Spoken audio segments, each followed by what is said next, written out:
9월 20일 맥신 성경 읽기 사무엘하 16장, 시편 70편, 71편, 에스겔 23장, 고린도후서 9장입니다. 오늘 새벽에는 에스겔 23장 말씀 우리 함께 보고 기도하겠습니다.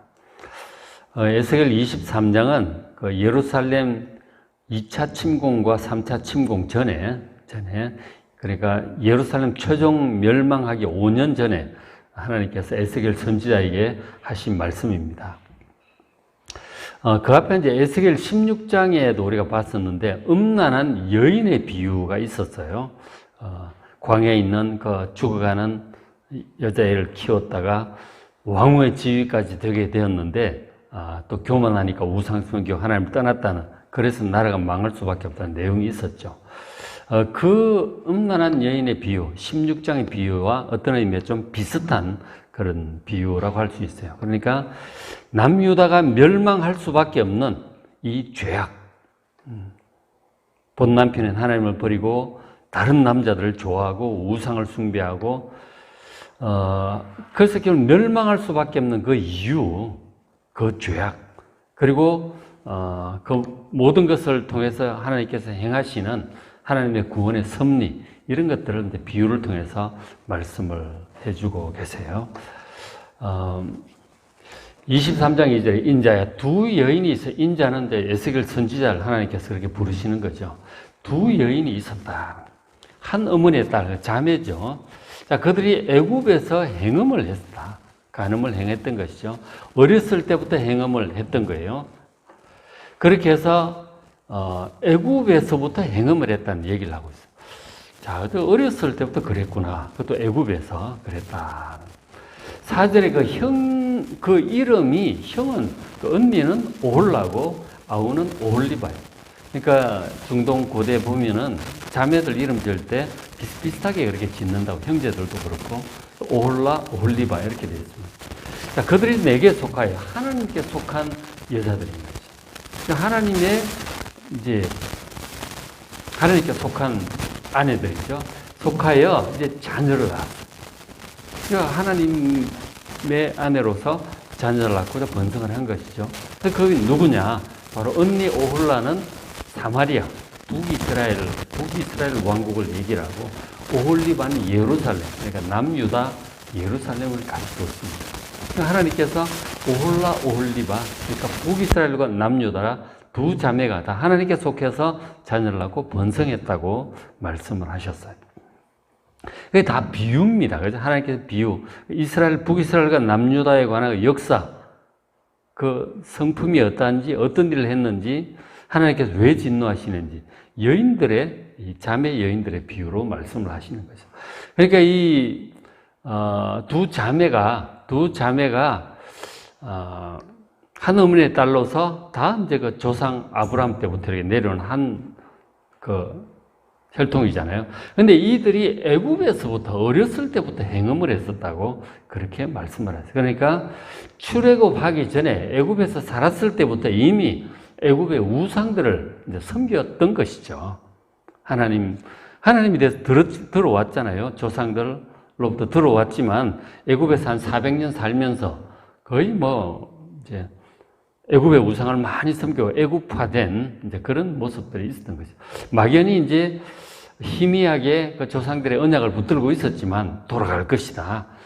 가나안 땅으로 돌아갈 것이다. 약속은 붙들고 있었지만 그러나 세월이 한참 흐르다 보니까 이제 애굽의 우상들을 섬기며 그렇게 지내고 있었던 것이죠. 그러나 하나님의 크신 은혜로 출애굽을 합니다. 출애굽을 해서 결국 가나안 땅을 정복을 하게 되죠. 그래서 이제 북이스라엘 남유다로 이렇게 내려온 거 아니에요. 하나님께서 그 오홀라든 오홀리바든 북이스라엘 남유다 다 하나님께 속했고, 그리고 이제 그 백성들이 번성을 한 것이죠. 하나님 백성들이 번성을 했어요. 그렇게 해서 세월이 이제 많이 흘러온 것입니다. 세월이 이제 흘러왔는데 이 두 자매 북이스라엘 남유다가 어떻게 되었는가? 먼저 이제 북이스라엘부터 얘기를 하셔요. 23장 5절, 오홀라, 북이스라엘이 내게 속하였을 때 행음을 했다. 하나님이 본 남편인데 속한다는 말이 본 남편이라는 얘기죠. 근데 본 남편을 두고 행음을 한 거죠. 누구를 좋아했느냐? 아수르 사람을 사모했다. 북이스라엘이. 근데 아수르 사람을 묘사하기, 우리가 아수르는 역사 속에서 이제 막 강력한 BC 한 700년, 600년쯤에 강력한 이제 중동의 통일 국가를 이룬 그 민족이에요.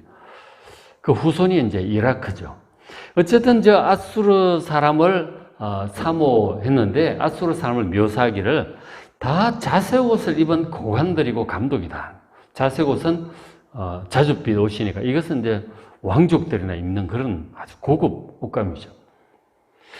고관들이고 그리고 준수한 청년이고 아주 잘생긴 청년들이고 그리고 말 타는 자들 이제 말도 타고 힘도 있고 군사력도 있다는 그런 얘기죠. 그러니까 아수르 사람이 인간적으로 볼 때 상당히 매력적이고 부유하고 지위도 높은 집안이고 좋은 집안에 부유하고 용맹하고 잘생긴 거예요. 상당히 매력적이라는 얘기죠. 인간적으로 볼 때 매력적이다는 거죠. 그렇죠? 그러니까 그런 큰 나라를 이루는 거예요. 그런 힘과 매력과 그런 뭐 좋은 집안과 빽이 있기 때문에 인간적인 어떤 매력과 힘을 가지고 있기 때문에 큰 나라를 이룬 것입니다. 그래서 아수르가 그랬다. 그래서 북이스라엘이 아수르를 좋게 본 거죠. 야, 아수르를 의지하면 아수르와 좋은 관계를 맺고 아수르를 의지하면 우리를 보호해 주겠다. 그렇게 생각을 하게 된 거죠. 그래서 실제로 그 아수르 사람들 가운데 잘생긴 모든 자들과 행음합니다. 막 깊이 이제 사귀게 되는 거죠. 의지하고. 그들의 모든, 그리고 아수르 사람을 사귄다고 하는 것은 그들의 모든 우상을 또 함께 섬기게 되는 거예요. 문화를 받아들이고 종교를 받아들이고 그렇게 되죠. 그 자신을 더럽혔다는 것이죠. 북이스라엘도 그렇게 했었죠. 열왕기하 15장에 보면 이제 그런 내용이 나오는데 북이스라엘과 므나헴 왕이 아수르 왕 불의 공격을 받을 때 항복을 해요. 그리고 이제 그때 이제 아수르의 존재를 제대로 알게 된 거죠. 굉장히 참 강하고 힘이 있다는 것을 그때 깨닫게 되는 거죠. 그리고는 이제 은을 많이 거둡니다. 그 북이스라엘의 그 귀족, 고관들 있잖아요. 귀족들한테서 은을 많이 거두어가지고 이제 바치는 거죠. 바치고 당신들을 섬길 테니까 우리하고 같이 잘 지내고 그리고 우리를 보호해달라. 그렇게 된 거죠. 그때부터 이제 아수르를 의지하게 된 거예요. 그러니까 당연히 이제 자연스러운 결과로 아수르 우상들도 이제 쏟아져 들어오고 섬기게 된 것입니다. 그런 일이 있었죠. 그래서 하나님께서 진노하셨어요. 아수르를 의지하고 가깝게 하고 우상을 섬기니까 진노하셔서 결국 이제 아수르에 의해서 멸망을 하게 되죠. 23장 9절. 그러므로 내가 그를 북이스라엘을 그의 정든 자 곧 그가 연애하는 아수르 사람들의 손에 하나님께서 넘기셨어요. 좋아하고 의지했는데 오히려 아수르의 공격을 받아서 멸망을 하게 된 것이죠. 제가 이제 열왕기하 17장에 이제 나오는데 북이스라엘 마지막 왕 이 호세아 때 처음에는 이제 아수르 왕 살마네세를 섬겼어요. 왕을 섬기다가 중간에 이제 배반해가지고 애굽 왕 소를 섬깁니다. 애굽 왕. 애굽 쪽으로 붙은 거죠. 그래가지고 아수르가 진노해서 침공에 들어온 거예요. 북이스라엘이 완전히 그렇게 멸망하고 말았습니다. BC 722년이에요. 그것이 이미 지금 에스겔 선지자가 이 23장 이 비유 말씀을 바벨론에서 들을 때 이미 130년 전의 일이에요. 이미 이제 북이스라엘 멸망했고 그것은 다 알고 있는 얘기들이죠. 자, 이제 그렇게 되었는데 이미 이제 멸망하고 세월이 이제 막 100년 이상 흘렀잖아요. 그러면서 1차 침공, 2차 침공까지 이미 당한 거예요. 그랬는데도 이 남쪽 유다가 정신을 못 차리는 거죠. 그 우상 하나님보다 다른 것들을 의지하고 우상을 섬기다가 멸망한 그 북이스라엘 언니 오홀라를 보고도 동생이 정신을 못 차린다. 23장 11절 그 아우 오홀리바 남유다 예루살렘이죠. 오홀리바가 이것을 보고도 그의 행보다 음욕을 다하며 더 부패해졌다고 탄식을 하십니다. 아니 하나님 진도로 망한 것을 보면서도 어떻게 같은 길을 계속 걸어가느냐고. 같이 망할 텐데 경고죠, 지금. 더 부패해진다. 전혀 나아지잖아요. 깨닫는 바가 없어요. 12절에 그가, 남유다도 아수르 사람을 연해. 아수르에서 망한 북이스라엘을 보면서도 아수르를 의지해요. 근데 그 이유에 대해서도 설명을 하죠. 연애하였으니 그들은, 아수르 사람들은 화려한 의복을 입은 고관과 감독입니다. 아주 옷을 잘 입은, 명품을 입은 부유한 이제 자제들이죠. 말타는 자들 준수한 청년이었습니다. 잘생겼고 지체가 높고 그리고 뭐 용맹하고 정말 인간적인 매력을 갖춘 그런 이제 나라인 거죠. 그 똑같은 거죠, 그죠? 지금 우리도 그렇잖아요. 잘생긴 사람들 보면 다 좋아하잖아요, 그죠? 부유하고 뭐 젊은 청년들 결혼할 나이 된 사람 보면은 다 이제 부유하고 잘생기고 뭐 성격 좋고 뭐 이런 거 찾아가잖아요. 다 좋아하는 거예요. 똑같은 거예요, 인간의 본성. 그 아수르가 그래서 이제 큰 나라를 이룬 거죠. 그 아수르에 대한 그 매력, 능력 이런 걸, 호감 이런 걸 다 가지고 있었던 것이죠. 남유다도 똑같이 빠지는 거예요. 다 좋아하는 거예요. 의지하고.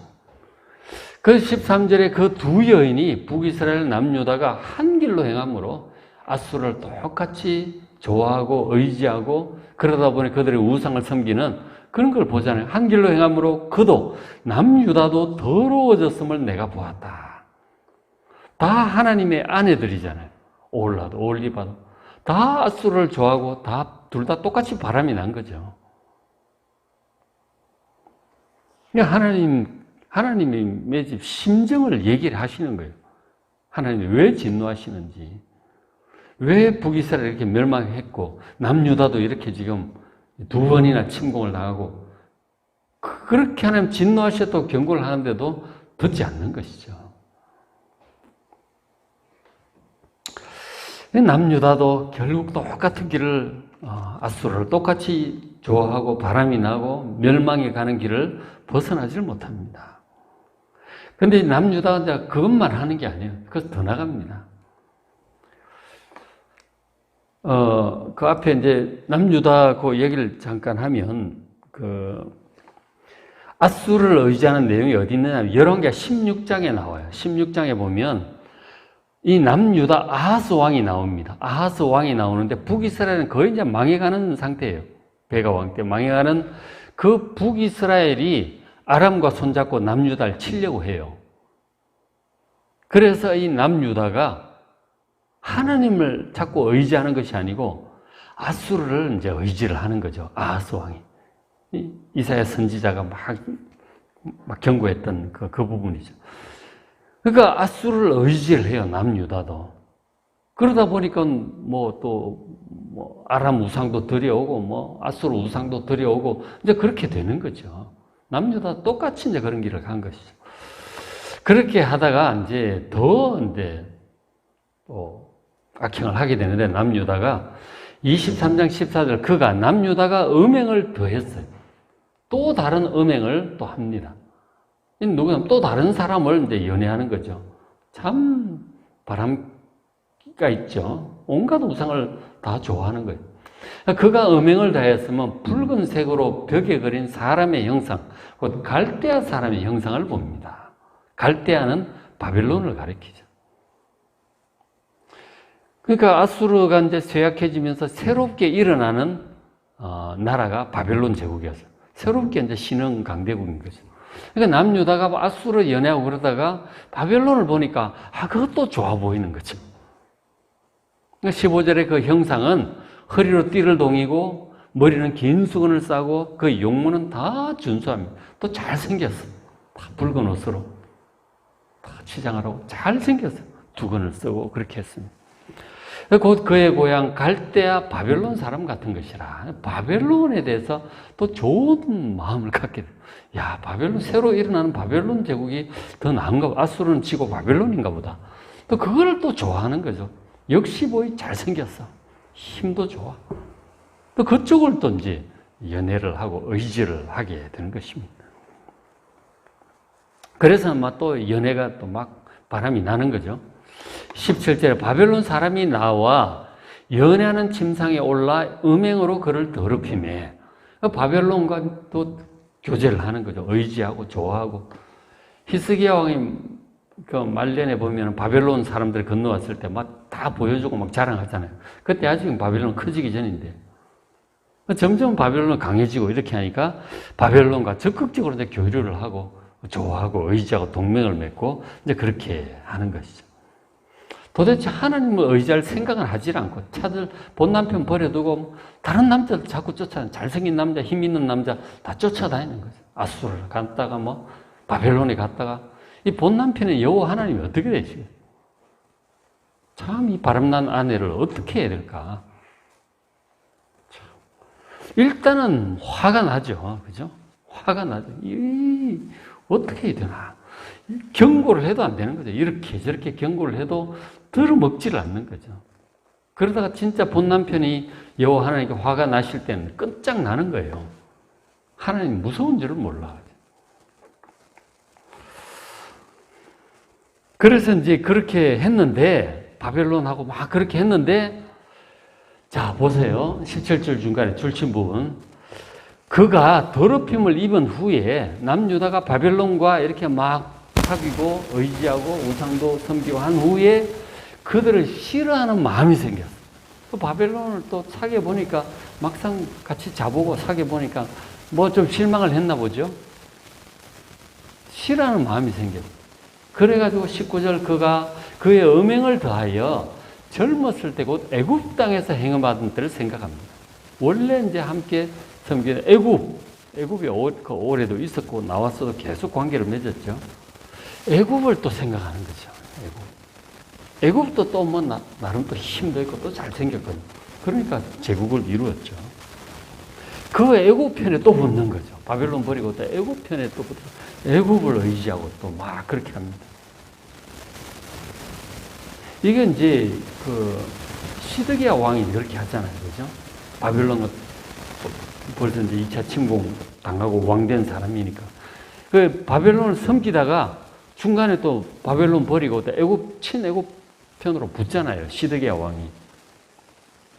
결국 그 바벨론이 3차 침공해가지고 이제 완전히 망하게 되는데 아직 에스겔 23장 말씀하실 당시는 아직 망하기 5년 전이죠. 지금 이제 다시 막 그 애굽 편으로 붙는 이제 그런 상황인 것이죠. 도대체 근데 지조라고는 없는 거예요. 참 본 남편 하나님만 딱 의지하고 사랑하고 하면 될 텐데 이 남자 저 남자 막 그렇게 하고 있는 것이죠. 도대체 지조라고는 없는 예루살렘이다. 이 하나님의 백성들이라는 거죠. 영적인 지조가 없는 것이죠. 그래서 하나님께서 23장 21절에 말씀을 하시고 그러므로 오홀리바야 남유다 예루살렘을 가리켜 말씀하는 거예요. 나는 하나님께서 네가 사랑하다가 싫어하던 자들 바로 바벨론과 바벨론에 속한 그 민족들이죠. 그들을 충동을 해서 그들이 사방에서 와서 너를 치게 할 것이다. 바벨론이 오게 할 것이다. 하나님 말씀이죠. 네가 좋아하다가 싫어하던 바벨론 불러다가 너를 치게 할 것이다. 24절 그들이 무기와 병거와 군대를 거느리고 치러 와서 너를 애워서 할 것이다. 3차 침공이 있을 것이다.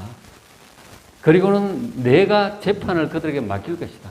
바벨론 왕에게 맡길 것이다. 그들이 그들의 법대로 너를 재판할 것이다. 이 남유다를 재판할 것이라고 말씀하십니다. 결국은 이제 3차 침공으로 5년 후에 오게 되죠. 와가지고 결국 1년 6개월 포위하고 있다가 결국 이제 예루살렘 함락이 되죠. 그리고 뭐 느부갓네살 직접 와가지고 왕자들 고관들 죽이고 왕의 눈을 뽑고 막 근데 끌고 가잖아요. 그렇게 되는 거죠. 경고를 좀 하시는 거예요.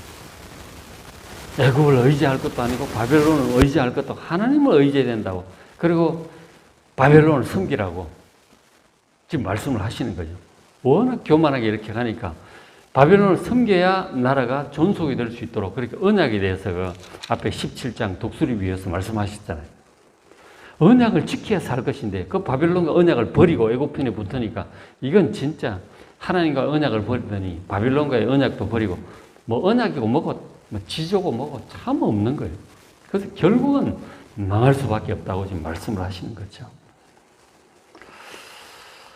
결국은 이제 나라가 이렇게 망할 수밖에 없는 이유에 대해서 하나님 말씀하세요. 30절에 네가 이같이 당할 것은 바빌론에 의해서 멸망을 하게 될 것은 네가 이 남유다가 음란하게 이방을 따르고 아수르 바벨론 따르고 그 우상들로 더럽혔기 때문이로다. 오직 여호와 하나님만 섬기고 예배하고 그 뜻을 따라 이렇게 행해야 될 텐데 이렇게 다른 것들을 의지하면 그 시키는 대로 하게 돼 있거든요. 그 우상들을 섬기고 하게 돼 있죠. 의지하는 그것이 이끄는 대로 가게 돼 있어요. 하나님을 의지해야지, 그죠? 하나님을 섬겨야지. 그래서 35절에 네가 나를 잊었고 하나님을 잊었어요. 우상들 섬기다가 또 네가 나를 네 등 뒤에 버렸다.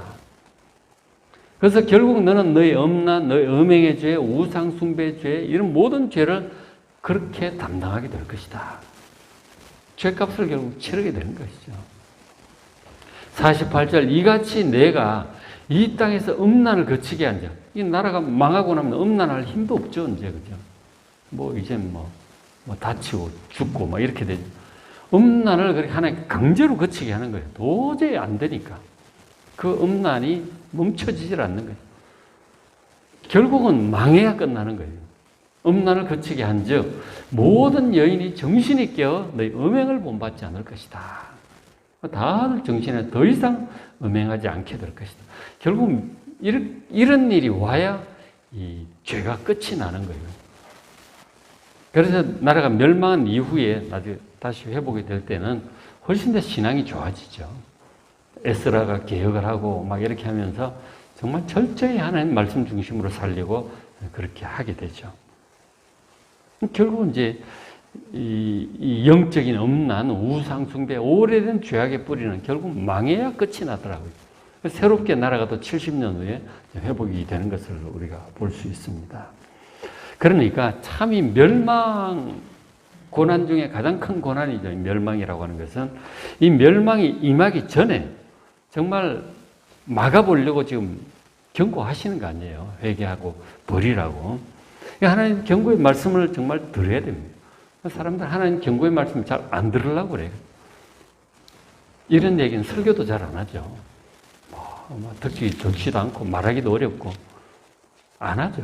참 이 우상을 섬기고 이런 것들을 버리고 전심으로 우리가 하나님을 사랑을 해야 되잖아요. 그죠?